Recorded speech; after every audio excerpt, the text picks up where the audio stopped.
Et c'est à tous et bienvenue pour cette nouvelle vidéo bilan 2024. Aujourd'hui, on est là pour le flop film, les pires films que j'ai vus selon moi en 2024. Une fois de plus, je tiens à préciser que c'est un flop subjectif, donc c'est par rapport à ce que j'ai vu. Donc j'ai vu 210 films au cinéma et 3 films en streaming. Et aussi par rapport à mes goûts et mes exigences, etc. etc. Il y a peut-être des films que vous allez retrouver dans ce flop qui sont peut-être dans vos tops, ou peut-être des films que vous aurez bien voulu voir dans ce flop, etc. etc. Mais voilà, une fois de plus, c'est mon flop. N'hésitez pas à donner le vôtre en commentaire. Et puis, j'ai envie de dire, on est parti, on commence tout de suite avec le numéro 10. En numéro 10, Vice Versa 2. Riley a besoin de nous. Est-ce que je t'ai déjà envoyé dans le mur? Presque à chaque fois. Tu n'as pas encore fait ta valise?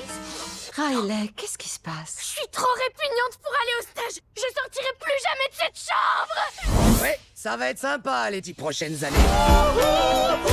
Je tiens à préciser que le numéro 10 n'est pas un film que je considère forcément mauvais. C'est un film que j'attendais un petit peu, ou du moins j'avais des attentes, et qui m'a déçu, ou beaucoup déçu. Et ce qui est le cas de ce film. Il faut savoir que de base, j'aime beaucoup Vice Versa 1, qui fait partie entre le top 5 et top 10 de mes Pixar préférés, grâce à son concept original, et puis le fait qu'il soit très touchant, et je trouve plutôt assez bien écrit. En plus de ça, c'est une suite que je n'attendais pas spécialement, parce que la bande-annonce donnait pas spécialement envie, et vu ce que Disney nous pond depuis pas mal d'années, que ce soit chez Pixar ou Disney en général, j'avais un peu des craintes. Et puis malgré que j'avais des craintes, je suis sorti quand même déçu. Et c'est un film qui n'apporte pas grand chose en fait, c'est un film qui est très moyen. Alors certains me diront oui, ça traite l'adolescence, paye ton adolescence, pour voir en plus des personnages qui ont régressé, parce que le personnage de Joie, t'as l'impression qu'elle a rien appris du premier film, parce que oui, elle a fait les mêmes erreurs que le premier film. Tu prends les émotions, que ce soit les nouvelles, à part ancienneté, ils n'apportent rien. Et en plus de ça, c'est que les anciennes émotions, en fait, sont complètement en retrait. Donc t'as juste Joie et ancienneté, le reste on s'en branle. Ils pourraient même pas être sur l'écran, ou ils pourraient être absents, on ne verrait même pas la différence. En plus, c'est pas drôle. En plus, l'humour, il est extrêmement douteux, l'écriture est paresseuse. Donc c'est une suite et un Pixar que je considère très moyen. Et je vois déjà les Pixar Zoos dire « Oui, mais c'est beau visuellement, c'est incroyable, et avec les détails et tout !» Et j'ai envie de dire heureusement mon pote, parce qu'avec 200 millions de dollars de budget, et en plus avec le savoir-faire de Disney et Pixar depuis 30 ans, j'ai envie de dire heureusement, parce que sinon ce serait un énorme scandale. Ce serait un scandale si le film serait moche. Donc au bout d'un moment, sortir cette excuse, oui, c'est beau visuellement, et arrêtez de trouver des excuses, au bout d'un moment, arrêtez de trouver des faux arguments, parce que je suis désolé, ce Vice Versa 2, pour moi, c'est de la fainéantise, comme Disney sait faire depuis pas mal d'années, c'est de la fainéantise, comme Pixar fait depuis pas mal de temps, et je suis désolé, Pixar, ça a l'image de Disney, c'est de plus en plus sombre, de plus en plus merdique, de plus en plus, sans intérêt. Et certains diront, oui, mais regarde comment il a marché, c'est que les gens ont aimé. Alors je tiens à rappeler que le box-office ne reflète pas la qualité. Alors certes, c'est le film d'animation le plus rentable, et puis surtout, c'est le deuxième Pixar qui a fait le plus entrer en France, derrière Le Monde de Nemo. Je trouve ça très triste. Je trouve ça vraiment très triste de voir un film aussi moyen à créer une telle ampleur. Ça fait 2 fois plus que le premier. Et quand tu dis que ça fait plus d'entrées que la plupart des meilleurs Pixar, je trouve ça vraiment triste. En numéro 9, Imaginary. Friend, when the connection is severed, the entity becomes enraged. He says he's right behind you. But it was just my imagination. Oui, forcément, un film d'horreur. Dans mes flops, oui, ça devient une tradition maintenant. Ce qui est fascinant, c'est de voir qu'avec Jeff Watlow, le réalisateur du film, a réussi à faire pire que l'un de ses précédents films qui avait également fini dans mon flop en 2020, qui était Nightmare Island.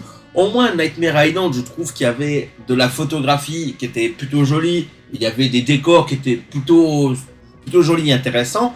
C'est que là, il y a rien. C'est le vide, mais total. Le film dure 1h45, ressenti 19h30. C'est mal écrit, il n'y a aucun rythme, ça ne fait pas peur. C'est pathétique, l'histoire elle est nulle à chier. Les acteurs sont très mauvais, les jumpscares sont très mauvais. La musique elle est nulle à chier, il n'y a rien à sauver sur cette merde.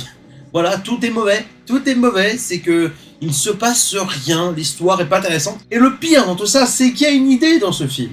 Il y a un potentiel, il y a quelque chose dans son base. L'histoire du petit nounours Il y a quelque chose. Sauf que c'est tellement mal écrit et tellement mal géré et tellement mal branlé, bah qu'on s'en branle en fait. Il se passe rien. Le pire, c'est que la fin, moi j'ai deviné au bout d'une demi-heure, je savais comment est terminé le film. C'est là que tu vois la faiblesse de l'écriture. Non, je suis sorti de ce film, je dis vas-y, allez, va te faire foutre. Va te faire foutre, film. Bref. Allez, suivant. En numéro 8, Madame Web. Now!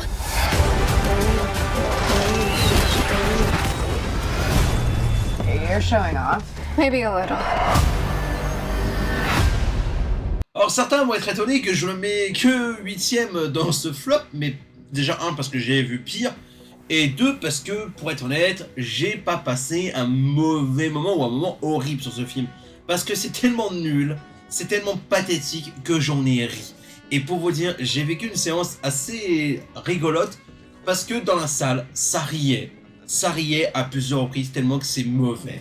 C'est mal écrit, c'est mal interprété, c'est laid, c'est mal monté, c'est charcuté, c'est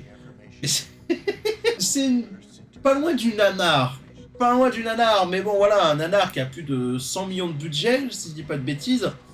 Ouais, ça commence à faire beaucoup, et en fait, c'est que le pire, c'est que Sony prend ça premier degré, et quand on voit ce que les patrons de Sony ont sorti récemment, je me dis putain, ils sont complètement à côté de la plaque, ou soit, je sais pas, ils ont fumé je ne sais trop quoi. Donc ouais, Madame Web, c'est très mauvais, et c'était un peu long quand même si, je le redis, j'ai rigolé par moments, mais c'était quand même assez long pour un film qui dure presque 2 heures. Mais le pire de ça, mais qu'est-ce que fait Tahar là-dedans, quoi? Ça me rend très triste. Un acteur que je trouve bon, je trouve qu'il arrive à donner des prestations assez bonnes. Il n'y a qu'à voir dans Aznavour, que je trouve plutôt bon. Enfin, l'acteur, hein, mais pas forcément le film. Le film il est sympathique, mais assez oubliable. Mais c'est un acteur que j'apprécie dans beaucoup de ses prestations, je l'aime beaucoup. Et il suffit de voir dans Désigné coupable, sorti en 2021, un film qui a fini dans mes tops de l'année en 2021, prouve que voilà, c'est un acteur qui propose des choses. Mais là, soit il s'en fout, soit il est mal dirigé, soit les deux. Je me dis, mais qu'est-ce qu'il a été foutu là-dedans? Qu'est-ce qu'il a été foutu là-dedans? Et même Dakota Johnson, je suis pas une grande fan de cette actrice. Bon, elle a pas fait que 50 nuances de Grey, hein, pour ceux qui ne savent pas, hein, parce que beaucoup la cataloguent grâce à cette saga. Elle a pas fait que ça. Je trouve que c'est pas une mauvaise actrice. C'est dommage que cherche pas forcément les bons rôles, et surtout que là, quand elle a fait la promo du film, tu sentais qu'en fait, elle n'en avait rien à foutre également.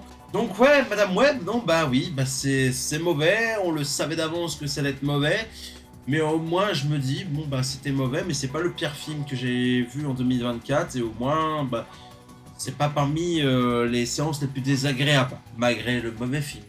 En numéro 7, Nosferatu. The vampire.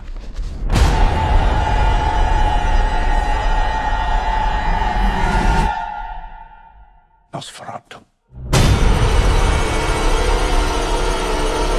Il faut savoir que ce film a été une énorme déception, parce que j'aime plutôt bien le cinéma de Robert Edgar.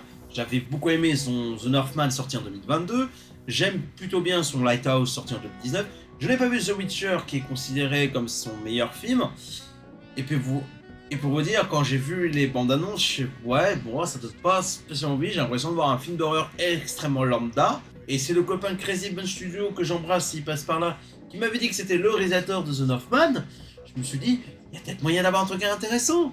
Et ben pas du tout mon con, parce que j'ai passé un très mauvais moment devant ce film qui est interminable, qui a une mise en scène ultra démonstrative, en faisant « Eh, t'as vu comment je sais faire de la mise en scène? Eh, t'as vu comment je sais bien bouger la caméra ?» Oui, bon, à peine tu la bouges, mais bon, c'est pas grave. Je trouve que les acteurs sont mauvais, les dialogues sont d'un ridicule. C'est d'un ridicule. Mais pour la moi, j'en riais tellement que je trouvais ce film pathétique. Le film, il est vraiment long, il n'y a aucun rythme. Et puis, la photo qui est d'une dégueulasserie. J'étais choqué dès le début du film. Et pour vous dire, je suis pas quelqu'un qui connaît énormément en technique et tout. Et j'en parlais avec un poteau qui s'appelle Nicolas, donc s'il passe par là, je l'embrasse également. Et on a parlé, lui, il l'avait vu une semaine avant moi. Moi, on s'est envoyé des vocaux en sortant de salle. Et je dis, mais c'est quoi cette photo? c'est quoi cette photo dégueulasse? Et il m'a dit, toi qui connais pas grand-chose en technique, pour que ça te choque autant, c'est que c'est mauvais. Et oui, la photo est dégueulasse. Et en plus, il n'y a aucune tension dans ce film, parce qu'un coup tu montres ton vampire, un coup tu le montres pas, un coup tu lui fais une voix comme ça, et un coup... Non, c'est ridicule. C'est comme ça, c'est que Skarsgård, bah, on voit que c'est complètement lui, hein, malgré le maquillage, malgré les effets, tout ce que vous voulez. Et puis, c'est pas parce que tu portes une moustache digne d'un capitaine d'un vieux rafio que forcément, on va dire waouh, qu'est-ce qu'il est impressionnant, waouh, on le reconnaît pas. Ben non, en fait, c'est que son jeu le reconnaît, c'est qu'en fait, plus le temps passe, je trouve qu'il a moins en moins de jeux. J'ai l'impression de voir un Keanu Reeves avec une moustache, avec un peu de maquillage, sans le costume de clown, quoi. En plus de ça, le reste du casting n'est pas aidé, hein, parce que quand on voit Lily Rose Depp, allez, c'était une catastrophe, elle est en surjeu en faisant wow, wow, je suis possédé. C'est un ridicule. Et Aaron Taylor Johnson, pareil, c'est... Puis, tout le monde, ils sont trompés de casting, et tu te dis, mais qu'est-ce qui se passe? Où nous sommes? Est-ce qu'on fait un spectacle? On fait un spectacle? Donc non, c'est assez mauvais. Et voilà, sur les 3 films que j'ai vus de Edgar, bah, c'est son plus mauvais film. Et j'en ai parlé avec certaines personnes qui ont vu toute sa filmo, c'est son pire film, et pour beaucoup, c'est la pente descendante. Bah franchement, j'ai peur pour son prochain film, parce que c'est vrai que même si j'ai beaucoup aimé The Northman, pour moi, il est un peu en dessous de The Lighthouse. Disons que j'ai plus de souvenirs de The Lighthouse sorti il y a 5 ans que The Northman sorti il y a presque 3 ans. Donc non, franchement, ouais, c'est un film qui est pauvre et un énième film d'horreur comme on en voit chaque année. Et sauf que là, bah, c'est un réal qui a un minimum de personnalité, mais le problème c'est que là c'est un mec qui se branle devant le miroir pour sa mise en scène, quoi. C'est démonstratif, ça fait m'as-tu vu, et ça je supporte pas ce genre de réal qui fait t'as vu ce que je sais faire, t'as vu, hein. Donc non, ouais, je m'en fous ce que tu me proposes en fait, t'es juste un connard prétentieux, quoi. Donc voilà, bah va te faire foutre, quoi. En numéro 6, Finalement.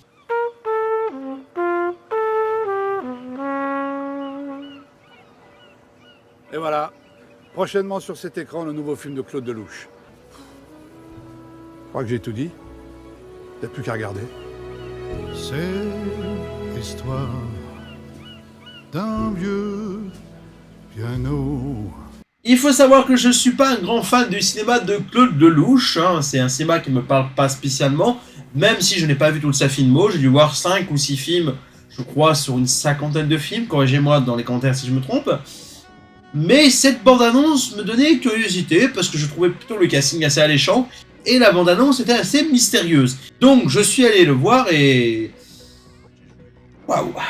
C'est l'un des trucs les plus bizarres que j'ai pu voir, et un truc que je ne comprenais pas ce qui se passait à l'écran, en fait. Entre les dialogues et les acteurs qui étaient pourraves, et je me dis, mais qu'est-ce que le film raconte? Le film dure plus de 2 heures, et je n'ai pas compris de quoi me parle le film. Je n'ai pas compris de quoi me parle le film. Alors, Cadmerat, qui est censé être avocat, mais en fait, soi-disant meurtrier, qui soi-disant fuit la police, mais en fait, il rêve dans rêve. Vraiment, il rêve d'être un réalisateur de films porno. Vraiment, il te fait, vas-y, faites-moi bander, là. Et pendant il rêve qu'il est dans un procès, pendant mais ce film n'a aucun sens. C'est un film qui n'a aucun sens. Tu sens que Claude Lelouch, il a, je sais pas, des déclarations à faire, tu sens qu'il a des choses à se reprocher, il préfère le dire au cinéma, quand c'est le connard qu'il est, hein, parce que j'ai vu certaines de ses interviews, je trouve que c'est une personne ultra gênante et ultra détestable, mais je pense que Papy, au bout d'un moment, il vieillit, hein, donc après, je sais pas s'il a toujours été comme ça, mais à l'heure actuelle, je trouve que c'est quelqu'un de très détestable, mais en fait, ça se ressent dans son cinéma, ça se ressent dans ses films, un vieux gâteux, prétentieux, qui se croit meilleur que tout le monde, et pendant un moment, il y a une scène. Il y a une scène de procès, où un avocat, il fait « Oui, c'est un crime d'aimer les voyages, parce qu'il y en a qui ne peuvent pas voyager. C'est un crime d'avoir des cheveux, parce qu'il y en a, ils sont chauves. C'est un crime d'aimer la musique, parce qu'il y en a, ils sont sourds. Qu'est-ce que c'est de ce truc ?» J'ai envie de dire, ce monsieur, ce n'est pas criminel, nous afficher des merdes pareilles. Il suffit de voir son précédent, L'amour c'est mieux que la vie, ben... Oui, l'amour c'est mieux que la vie, mais c'est pas ce que raconte ton film. Ton film était une grosse merde. Et comme celui-là, en fait, c'est que même les acteurs sont mauvais. Mais t'as l'impression que même eux, ils savent même pas ce qu'ils jouent. Déjà, Cadmerat, je suis pas un grand fan de cet acteur, mais quand tu lui donnes le bon rôle, il peut être touchant, il peut être adorable, il peut être vraiment intéressant. Et je trouve qu'il a quand même une palette de jeu assez intéressante. Mais c'est que là, il en a rien à foutre. il en a rien à foutre. Et je ne parlerai pas du reste du casting qui est assez catastrophique, hein, mais j'ai l'impression qu'en fait il savait même pas où aller, il savait même pas ce qu'il fallait faire. J'ai l'impression que c'est que le louche, il a réuni ses copains, il dit « Allez les gars, je prends une caméra, on part en vacances, et puis on va filmer par-ci par-là, on verra ce qu'on fait. » Bah non, c'est pas comme ça qu'on fait un film, parce que bah c'est même pas un film en fait, c'est...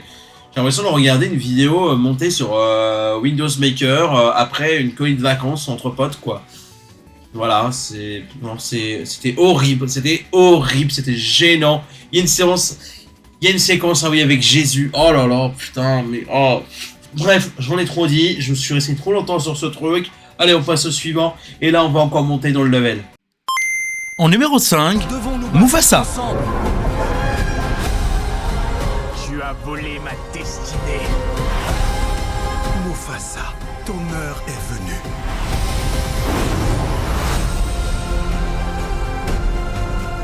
Bah oui, une fois plus, un live action dans le flop. Bah oui, comme c'est souvent le cas, parce que bah, les live action, bah, c'est entre le mauvais et l'inutile. Alors que là, sur Mufasa, il y avait un potentiel. Parce que c'était une histoire originale, parce que c'était un préquel de l'histoire du Roi Lion, et il y avait Barry Jenkins qui était à la réalisation. Alors, alors une fois de plus, bah Disney, en fait, ils aiment bien amener des noms juste pour amener des noms, parce qu'on sent que là, une fois de plus, bah c'est un réalisateur qui a voulu mettre de sa patte, mais qui a été bridé, parce que dans le film, on voit quelques idées de plans, on voit quelques idées de réal, quelques idées de photos, mais malheureusement, bah, c'est que bah, sur 2 heures, c'est quasiment inexistant, parce que le réalisateur est tellement bridé, est tellement coupé dans son élan, bah qu'en fait, il n'y a rien. Il n'y a rien. Tu sens qu'il essaye, mais le problème, c'est qu'on lui met tellement les bâtons dans les roues, que bah on voit rien en fait de sa patte. Et ça, c'est une chose que je répète depuis pas mal d'années. T'as beau avoir un nom, t'as beau avoir du talent ou une patte, bah en allant chez Disney, il y a forte chance qu'on la reconnaisse pas. C'était le cas de Robert Zemeckis, ça a été le cas aussi de Chloé Zhao sur Les Éternels, et puis ça a été le cas aussi sur l'énorme immense fraude de Doctor Strange 2. Alors tous ceux qui sont masturbés dessus en disant « Oui, on voit Sam Raimi !» Oui, bon, c'est pas parce que tu vois Sam Raimi sur 20 minutes sur 2h07 que ça veut dire que c'est un film de Sam Raimi, c'est juste un simulacre. Bah là, c'est pareil, c'est qu'en fait, c'est comme d'habitude, on voit rien du réel parce que Disney, une fois de plus, veut couper l'herbe sous le pied, quoi. La chanson de Lin-Manuel Miranda, je la trouve pas mauvaise, mais bah, elles apportent rien, puis c'est assez oubliable. J'ai oublié toutes les chansons, il n'y en a aucune que je retiens. Et c'est quand même un compte d'un film comme Disney, on est censé retenir les chansons, parce que c'est les buts des films Disney. On retient les chansons, on retient un minimum. Et ben là, rien du tout. En plus de ça, c'est qu'il y a des personnages qui sont insupportables. Et il faut savoir que Timon et Pumba sont mes personnages préférés dans Le Roi Lion. Et pour vous dire, j'apprécie beaucoup Le Roi Lion 3, sorti en DVD, je crois, en 2003, 2004. Voilà. J'aime bien ce film-là, considéré comme le 1.5, comme certains diraient. Mais je l'aime bien. C'est pas très bien, mais voilà, il me fait rire. Parce que j'aime beaucoup Timon et Pumba. Sauf que là, Timon et Pumba, elles sont juste insupportables. Et en plus, je l'ai vu en VF, donc avec les voix de Debbouze et de Ivanov, c'était insupportable. Et j'en ai parlé avec une personne qui l'a vu en VO. Bah pareil, même en VO, ils sont insupportables. Parce qu'ils sont toujours en train d'interrompre la narration de l'histoire. Eh, mais nous, on était là. Eh non, mais maintenant, là, Pumba, on est là, nous. Non, mais c'est comme ça pendant presque 2 heures. C'est insupportable. Et c'est triste de voir des personnages que j'aime beaucoup. J'avais envie de les noyer, ou j'avais envie de je sais pas, de prendre un fusil de chasse et les fusiller. Voilà, j'avais envie de fusiller l'écran tellement que je l'ai trouvé insupportable. Et en plus de ça, je vois pas mal de Disney fans défendre le film pour dire oui, c'est génial, oui, c'est mieux que Le Roi Lion 2019. Mais en même temps, Le Roi Lion 2019 était tellement mauvais, tellement que c'était un copier-coller de merdique qui était ultra moche. Bah c'est pas dur de dire que c'est mieux. C'est peut-être mieux que cette merde de 2019, mais ça reste un film ultra merdique. C'est un film qui est extrêmement mauvais. Et certains me diront oui, on passe un bon moment en famille, gna. Bah je suis désolé, il y a mieux que cette merde à offrir en famille, quoi. Au moins, ce n'est pas le gros succès, ou ce n'est pas le succès que Disney attendait. Donc ça, c'est plutôt une bonne nouvelle. Après, le gros problème, c'est que pour une fois, ils font quelque chose, entre guillemets, d'original. Bah, même si ça marche pas autant que Disney, bah ils vont dire, bah pourquoi on va faire des trucs originaux? On va continuer des live action copier-coller, puis on va continuer à faire de la merde. Bah oui, parce que ça marche comme une grosse merde, on va parler un peu plus tard. Voilà, Mufasa, c'était assez mauvais, j'ai plus grand chose à dire. Par contre, avec la suite, on va encore monter en puissance, et là, ça va être du gâteau, comme on dit. En numéro 4, Chien et Chat. Lui, c'est pas un gentil, faut qu'on se taille.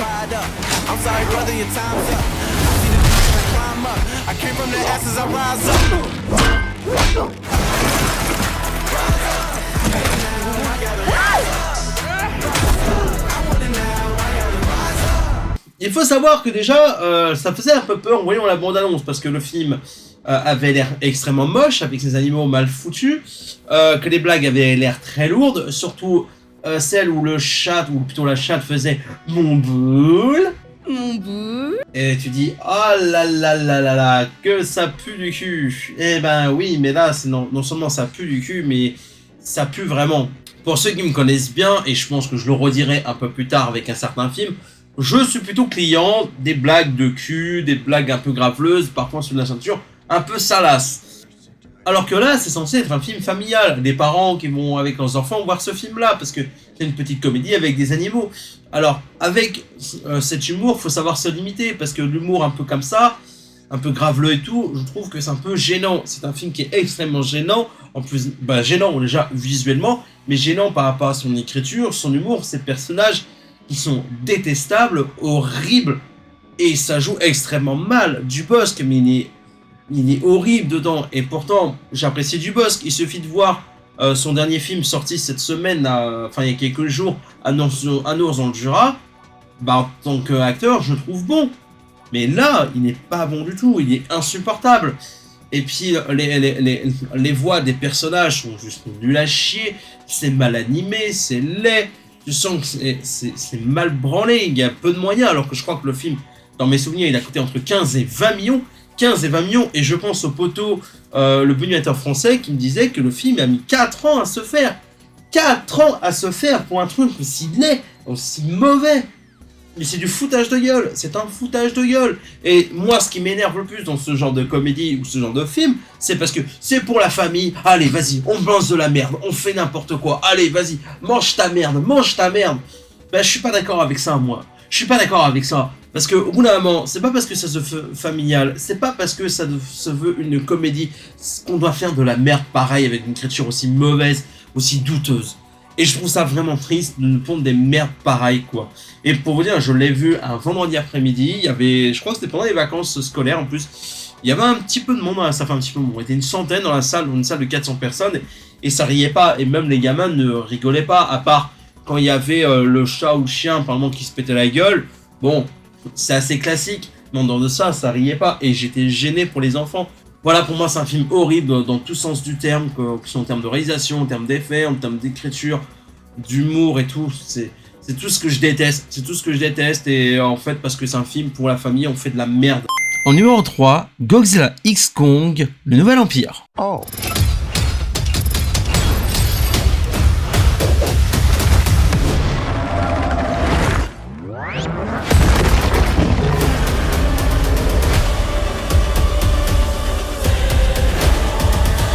Alors là, c'est typique le film où la Warner en a rien à foutre de ce qu'ils font et de ce qu'ils veulent faire. Parce que, oui, c'est à l'image du Monsterverse ou de la moyenne générale, c'est assez mauvais. Alors j'ai vu beaucoup de gens qui étaient assez gentils avec ce film en disant oui, mais bon, c'est un film Godzilla, c'est fun, on y va pour Godzilla et King Kong, machin, bidule chouette. J'ai envie de dire pourquoi pas. Et faut vous dire, j'en avais parlé avec mon poteau Boomster, que j'embrasse, il passe par là, qui lui l'avait vu en avant-première avec son poteau Ludwig. Lui, il avait plutôt passé un bon moment parce qu'il se foutait de la gueule du film, parce qu'il avait trouvé ça mauvais. Au moins, il a passé un bon moment avec son pote. Donc, j'ai envie de dire, tant mieux pour eux. Et j'ai vu des gens me dire, ouais, moi, j'ai passé un bon moment parce que c'était tellement nul que j'ai passé un bon moment. Ben, moi, en fait, c'est que j'ai pas passé un bon moment parce que c'était pas assez nul, pas assez nanardesque pour que je passe un moment fun. Parce qu'il y a des films mauvais. Je reprends par exemple Madame Web que j'ai parlé tout à l'heure, c'était tellement nul que j'en rigolais et c'était tellement nanardesque que j'en rigolais. Sauf que là, c'était pas assez nanar pour que j'en rigole, c'était juste mauvais. C'était mauvais. Et quand je vois l'année dernière, ou pour cette année, pour certains, on a eu Godzilla Minus One avec ses 15 millions de budget, et là, tu vous sors de ce truc qui est extrêmement laid. Alors, certes, c'est moins laid que pas mal de blockbusters, parce que lui, il avait un budget, dans mes souvenirs, d'environ 135 millions de dollars. Donc, pour son budget, on aurait pu avoir pire, mais on aurait pu avoir beaucoup mieux. Certes, contrairement à certains blockbusters, ça reste pas horrible, mais ça reste quand même très laid. Et le film est d'un ridicule. L'écriture des personnages, ils sont mais d'une idiotie. En fait, ils ont voulu faire un Avengers du Monsterverse. Alors, il y a un moment que j'ai trouvé mignon, qui m'a fait un peu rigoler. C'est Godzilla qui fait coucou chepagné dans le Colisée de Rome. J'avoue, j'ai trouvé ça un peu mignon. On aurait dit un petit chat qui dormait. J'avoue, ça m'a fait un peu rire à ce moment-là. Mais en dehors de ça, mais qu'est-ce que c'est mauvais. Qu'est-ce que c'est mauvais. Mais je comprends pas qu'on continue à vendre de la merde. Et en plus, il a eu un joli succès au box-office. Donc, ils ont annoncé une suite. Mais jusqu'où que ça va aller pour pondre des purges pareilles. Et pendant dans le film, bon ça, on voit dans la bande-annonce, on voit Godzilla et King Kong en train de courir. Et en fait, moi j'avais l'impression de voir une daronne qui poursuivait son gamin avec un chausson parce qu'il avait fait une connerie. Vous savez, des fois, quand vous avez votre daronne qui a envie de vous frapper avec son chausson et elle court, mais c'est un peu ça en fait. Et en plus de ça, l'humour est nul, l'histoire est pas intéressante. Alors certains me disent oui, on y va pas pour le scénario, l'histoire. Alors on peut avoir une histoire simple, on peut avoir un scénario simpliste, on peut avoir un film de ce type-là, on n'y va pas pour le scénario. Je peux être d'accord là-dessus, mais il faudrait derrière tu proposes quelque chose d'intéressant parce qu'en plus c'est tellement mal filmé et en plus c'est à des échelles différentes. Pour l'instant, tu vois Godzilla qui est géant comme ça, après tu vois plus petit, tu vois King Kong pour l'instant qui est plus grand, qui est plus petit. Il sait même pas filmer à la même échelle. C'est qu'en plus il ne sait pas filmer ces monstres. T'as même pas peur avec ces monstres. T'es censé avoir peur. Et en fait, je pense que le Real ou même la Warner ne savent pas comment filmer des films de kaiju en fait.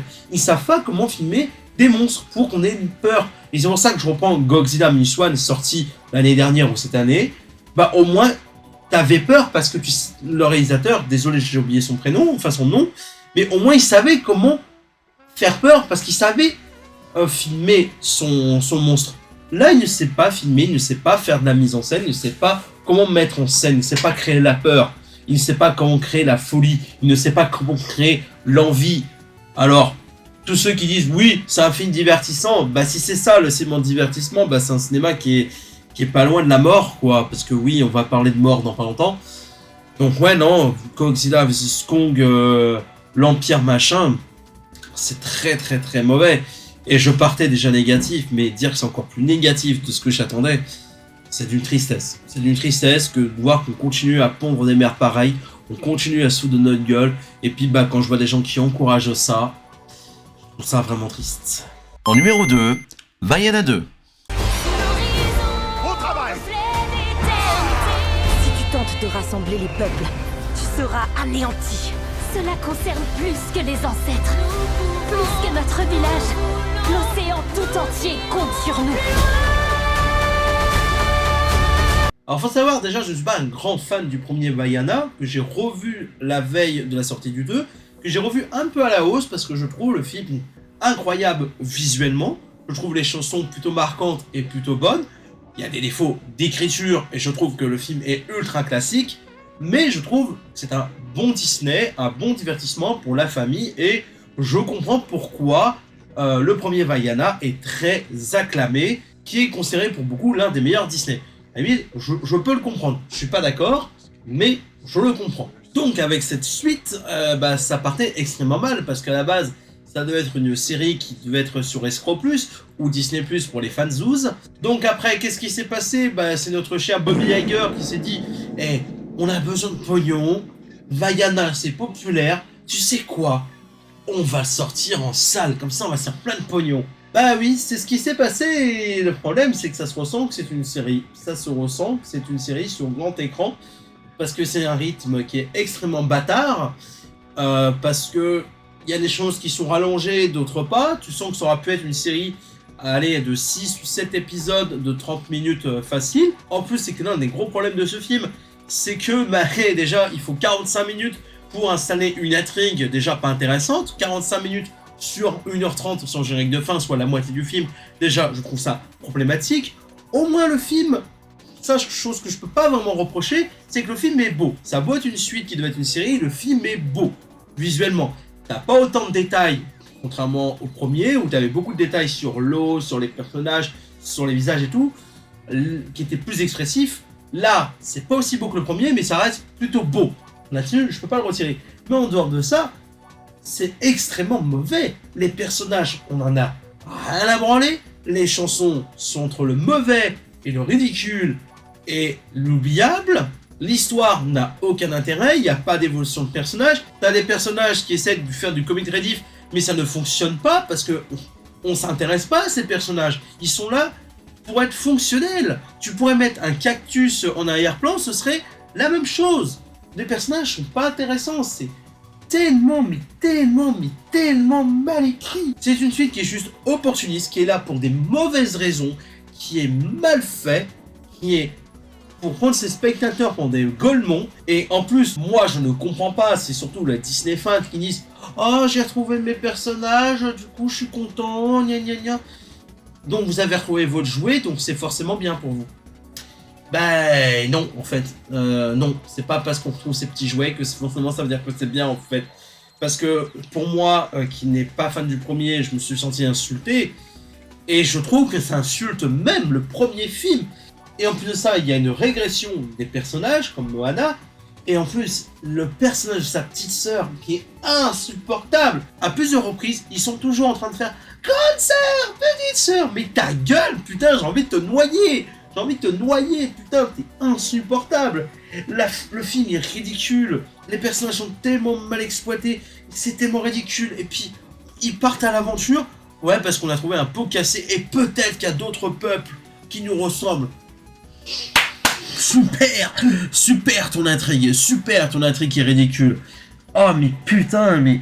Ton intrigue est juste, mais ridicule, qui est rempli de facilité. C'est quand même fou de voir un film qui est si mal écrit, qui arrive quand même à avoir des facilités scénaristiques grossières pour un truc mal écrit de base. C'est quand même un comble de voir un vide total, mais qui arrive quand même à voir des petites facilités comme ça, quoi. C'est un scandale.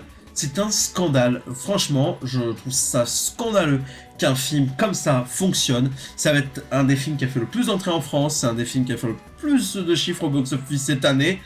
Je trouve ça scandaleux. Je ne comprends pas. C'est voilà. Et il y en a qui vont dire oui, mais c'est un film pour les enfants. Mais faut arrêter avec ce genre d'excuses. C'est comme ceux qui disent oui, mais c'est un film de divertissement. On en parlera sur le prochain film, mais en fait, c'est pas parce que c'est un film pour les enfants qu'on doit les prendre pour des gogoles, c'est pas parce que c'est pour les enfants qu'on doit les prendre pour des pompes à fric, et j'en peux plus qu'on fasse des films d'animation pour les prendre pour des cons. Eh, c'est pour les gosses, vas-y, comme ça, vu que c'est pour les gosses, les parents vont y aller, on va se faire plus de pognon. Je suis désolé, mais en termes de films d'animation, on a eu tellement mieux cette année, qui prend pas ses spectateurs pour des gogoles, et on en parlera dans le top dans 2 jours. Ça me scandalise qu'on prend les enfants pour des cons avec ce genre de conneries. Ça me scandalise. Franchement, je suis sorti de salle très énervé. J'ai failli faire un énorme fuck sur l'écran, mais bon, vu qu'il y avait des enfants, des familles, j'avais pas envie de donner cette image, j'avais pas envie d'être grossier envers des gens, surtout que il y a des gens qui ont passé un bon moment en famille ou avec leurs amis. J'ai envie de dire tant mieux pour eux. Mais voilà, pendant le générique, j'étais très énervé. Puis ce post-générique, mais quel foutage de gueule. Et puis oui, cet antagoniste qui n'est pas vraiment, parce qu'il sert à rien. Il sert à rien, cet antagoniste. Ce film n'est qu'un transitoire, ou plutôt je dirais un suppositoire, pour amener le 3e. Et on sait qu'il y aura un 3e film, vu le succès du film, et vu le post-générique, et vu déjà le film de base, on sait d'avance qu'il y aura déjà une suite, parce que c'est là pour faire un 3e film en fait. Et c'est ce que Disney fait, c'est ce que d'autres studios font. Mais là, au bout d'un moment, moi j'en ai marre. Et je ne comprends pas que les Disney fans disent que c'est un bon film en fait. Tu pourrais leur faire bouffer de la merde, ils diraient que c'est quand même bien, je sais pas. Soit il y a une part de déni, soit ils sont prêts à bouffer tout et n'importe quoi. Bref, maintenant on passe au pire film 2024, le film qui m'a le plus énervé, le film qui m'a apporté plus de mal. Et c'est parti pour le pire film de 2024. En numéro 1, Populérine. Who knows if you live or die? Let's fucking go! Let's fucking go.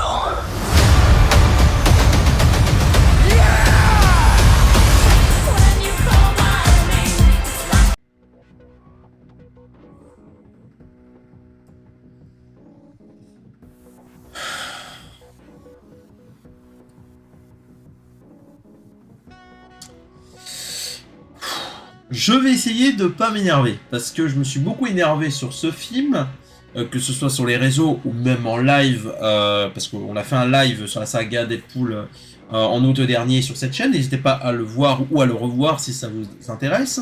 Déjà, le film avait pas mal énervé pendant son visionnage et en sortant de salle, mais c'est après, c'est ce qu'il y a eu derrière.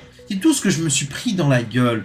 En disant, oui mais Nico, t'es gris, ou alors, oui, t'es un vieux cinéphile élitiste, oui, tu n'aimes pas le cinéma de divertissement, oh mais Nico, faut retirer son cerveau. Alors, déjà, pour ceux qui défendent cette merde, déjà, si vous retirez votre cerveau, vous mourrez. Donc quand vous regardez ce genre de merde, soit vous êtes mort, soit vous êtes dans un coma artificiel. Déjà, première chose. Je n'ai rien contre les cinémas qui se veut divertissement, fan d'art et tout. Je n'ai rien contre ça. Voilà, preuve, j'aime bien le premier et j'apprécie beaucoup le deuxième Deadpool. Voilà, je trouve que c'est des films sympathiques. Et il y a même des films, moi, que je trouve mauvais, que j'apprécie. Il y a des films qui sont, vous savez, comme des purges, que moi j'apprécie. Je n'ai aucun problème qu'on apprécie ce genre de film ou qu'on trouve ce film bien. Après, si vous voulez que qu'on accepte vos avis, le fait que vous avez aimé le film, il faut accepter que d'autres n'ont pas aimé le film. Et derrière, faut argumenter. Parce que la plupart des arguments que j'ai eus, c'est oui, les caméos, oui, c'est gore, oui, c'est rigolo, oui, et puis Deadpool, oh, il brise le 4e mur, et puis tu sais, et puis ça, et puis oui, il y a eu ci, il y a eu ça. Ok. Maintenant, je vais vous dire pourquoi ce film est une immense merde et qui, je trouve, est un film assez dangereux pour le cinéma. Déjà, si on parle de technique, c'est extrêmement mauvais. La réalisation est mauvaise, c'est moins bien filmé qu'un épisode de Plus belle la vie. Les effets spéciaux sont hideux comme je sais pas quoi. J'ai l'impression de voir un jeu de PS2. Allez, PS3, parce que j'ai envie d'être un peu gentil, tu vois. La photographie est juste dégueulasse, elle est tout en grise, c'est moche à regarder. C'est mal monté, les chorégraphies sont dégueulasses, elles sont mal branlées, la musique elle est nulle à chier, il n'y a rien en termes de technique, c'est le vide colossal. Et si on va parler de scénario, bah il est quasiment inexistant, et en plus il arrive à avoir des incohérences, et c'est un film, ce qui m'énerve le plus avec cette merde, c'est un film qui est hypocrite, cynique, et en plus il assume de te cracher au visage. Il te dit, vas-y, t'aimes la merde? Vas-y, bouffe-la ma merde. Pourquoi déjà je trouve le film hypocrite? Parce que déjà pendant 2 heures, quand tu craches sur la Fox pour dire c'est de la merde la Fox, c'est nul, alors qu'après, pendant le générique de fin, tu mets des archives d'images, de tournage ou de bêtisier, c'était bien avant. Je trouve ça mais hypocrite et un foutage de gueule. Alors certains disent que c'est un hommage. Bah non, c'est pas un hommage, c'est un foutage de gueule. Alors certains disent oui, mais c'est un hommage quand même. Imaginez, vous allez à un enterrement, vous allez vous recueillir, rendre hommage à quelqu'un de proche, que ce soit un ami ou quelqu'un de votre famille, et là il y a un gros connard qui va faire un petit discours et qui va dire de la merde sur la personne qui est morte et qui soi-disant être un hommage. Vous allez pas être content, il va dire de la merde. Et vous allez pas me dire, oui, mais il a dit de la merde, mais bon, il a rendu hommage à cet homme ou à cette femme. Ben non, vous n'allez pas réagir comme ça, vous allez être en colère en fait. En plus de ce pseudo-hommage hypocrite et bien dégueulasse et bien crade, c'est qu'on se fout de ma gueule constamment. Parce qu'en fait, à plusieurs reprises, le film il te fait « Eh, Marvel, c'est pas bien, hein. Eh, Marvel fait de la merde, ça va pas fort, hein. Eh, maintenant, vu que t'es chez nous, tu vas rester longtemps chez Marvel, hein. Eh, le multivers, faut arrêter, c'est de la merde. » Mais putain, ton téléfilm de merde, il se passe dans le multivers. Qu'est-ce que tu te fous de ma gueule? Tu craches sur le multivers alors que t'as du multivers, là. Hein? Donc, qu'est-ce que tu fais? T'es con? T'es con ou quoi? Non, t'es juste con. Ou alors, non, c'est pas que t'es con. C'est qu'en fait, tu me prends pour un teubé. Eh ben oui, bah, boulamment, va te faire enculer, quoi. Maintenant, on va parler des caméos parce que je sais que beaucoup se sont branlés dessus jusqu'à se péter le poignet ou même péter le frein.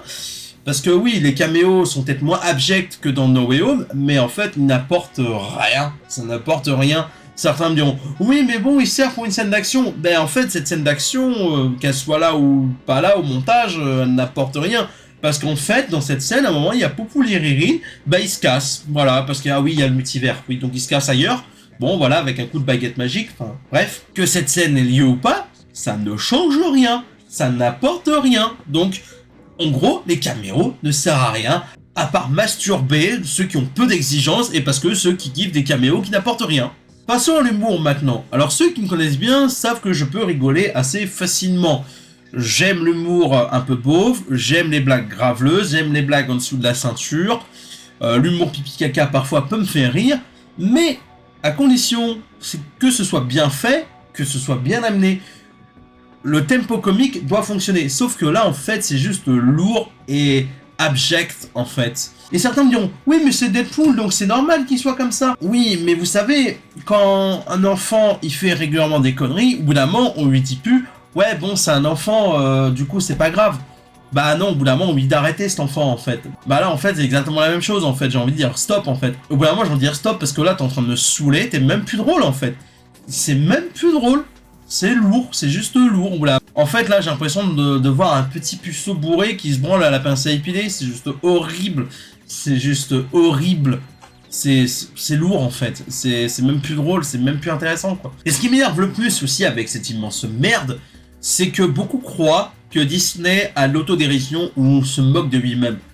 Non, non, non, non, non. Disney a conscience qu'ils font de la merde.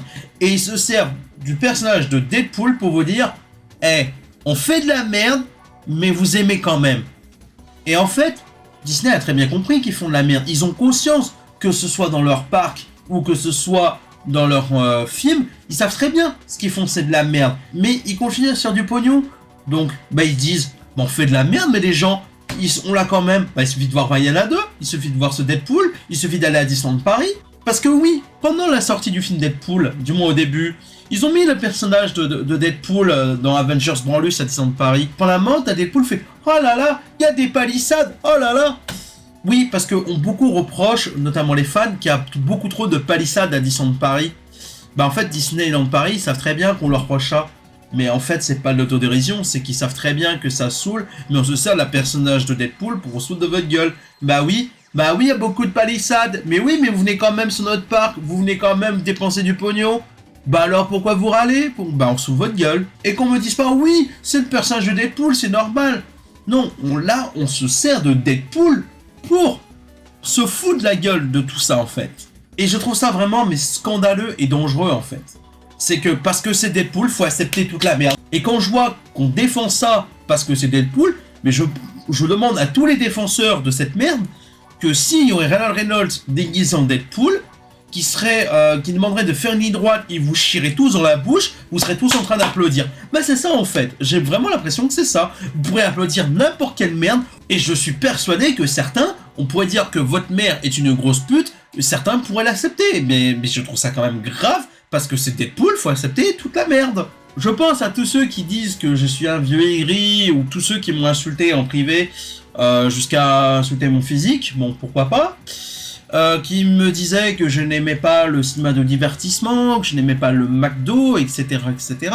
Vous savez, c'est pas parce que ça doit être du cinéma de divertissement ou du cinéma popcorn, comme certains diraient, qu'on doit faire de la merde, qu'on doit faire des purges pareilles. Et je vois que certains me disent oui, mais faut pas s'attendre à un grand scénario. Je te demande pas un grand scénario, je te demande pas de faire de la mise en scène à du Kubrick ou à du Villeneuve ou du Cameron. C'est pas ce que je te demande. Je te demande un film qui soit un minimum bien filmé, bien monté, qui a des effets spéciaux plus que corrects, et qui me divertit. Je te demande, c'est ça un film de divertissement. C'est pas une poubelle, ce film est une poubelle sans nom. Moi j'ai l'impression que certains, ils aiment nager dans une mare de pisse, ou dans une mare de merde, ou aller à la décharge publique. Allez, on fait quelques brasses, on fait le crawl, et puis on slip de bain, et puis hop, on fait de la merde. Ou même, vous savez quoi, même en string, même pas en slip de bain, en string. Voilà, on se fait mal au cul, bah oui, c'est le but du film. Donc le film, il est débile, et en plus, bah il y a des débiles qui adorent ça, bah vous savez quoi, bah vu que vous aimez être débile, bah continuez à être débile et continuez à aimer des films de débiles. Je ne cautionne pas qu'on me prend pour un con, je ne cautionne pas qu'on me crache à la gueule, je ne cautionne pas que Disney s'amuse avec les spectateurs, que s'amuse avec moi. Sauf que moi je vois très bien que Disney me prend pour... Alors ceux qui croient que Disney fait de l'autodérision, ben vous êtes encore plus bêtes que le film en fait, parce que ben faut pas oublier que Disney c'est une boîte capitaliste, elle est prête à faire tout et n'importe quoi pour accueillir les fans, pour faire un max de pognon. C'est le but, parce que ceux qui croient, oui, ils écoutent les fans, Oui, ils écoutent les fans pour espérer faire plus de pognon, c'est juste ça en fait. En fait, ils vous écoutent pas pour offrir des meilleurs films, non, pour faire plus de pognon. Et Deadpool et Wolverine, c'est à l'image de Disney, c'est que on sait qu'on fait de la merde, mais vous aimez la merde, vous continuez à voir de la merde, et ben on continue à faire ça. Donc Deadpool et Wolverine pour moi c'est un film horrible, ça fait partie des pires films du MCU, c'est parmi les pires blockbusters que j'ai vu ces dernières années, parce que c'est un film qui se fout de ma gueule constamment, mais qui l'assume, et quand je vois la communauté de fans, ou quand je vois la peur des gens qui acclament cette merde, je trouve ça vraiment horrible et triste. Donc pour moi c'est une immense merde, c'est un film qui m'a énervé, déjà à cause du film, mais aussi par toutes les personnes qui ont soutenu cette énorme merde, qui ont été jusqu'à m'insulter. Bah au bout d'un moment, si à part insulter les gens, à part dire vous avez gris, vous n'avez pas d'argument pour défendre une merde, à part parler des caméos ou de la branlette, ou parler juste du gore, machin, bidule chouette. Donc voilà, si ça vous plaît de manger de la merde, bah je suis désolé, moi j'aime pas ça. Pourtant, je continue d'aller voir ces merdes là, alors je sais d'avance qu'il y a forte chance que ce soit pourri, mais bon, j'ai envie de toujours leur laisser une chance que, comme je dis souvent, même dans des films qui sentent mauvais, on peut toujours avoir une bonne surprise. Voilà, c'est la fin de ce flop, les pires films que j'ai vus cette année. Je tiens à rappeler que c'est subjectif, c'est par rapport à mes goûts et mes exigences, donc ça se trouve dans ce flop, il y a peut-être des films que vous avez appréciés, c'est votre droit. Vous avez le droit également de ne pas être d'accord avec ce flop, si vous voulez, on peut en discuter en commentaire tant que vous restez bienveillant. N'hésitez pas également à donner votre flop également. Maintenant c'est la fin de cette vidéo, on se retrouve vendredi pour être positif, on va parler de mes 10 films préférés de 2024. D'ici là, je vous souhaite encore une bonne et heureuse année. Prenez soin de vous. À la prochaine. Des bisous.